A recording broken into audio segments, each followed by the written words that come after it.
শয়তান তো শয়তান আর তমসিল হয়ে হাজির হয়েছে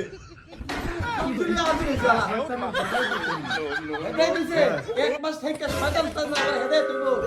আল্লাহ হেদায়েত দিছে আচ্ছা আপনি কি হেদায়েত দিছেন কাল লাগা আইছি রে কাল লাগি আইছেন না কাল লাগি তো আইছি আমরা চিন্তা করে আইছেন আল্লাহ তফসিল আমরা দিবেন নাকি কোথায় তফসিল আইছি কি লাগা আইছি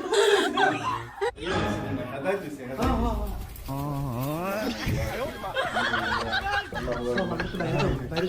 না না ওই ওই এনা শুনুন তো তুই কাজ নামাজের টাইমে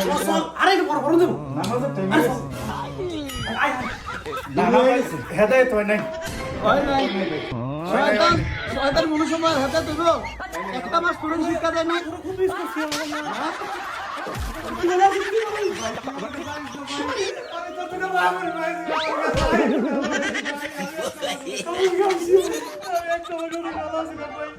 আরে তো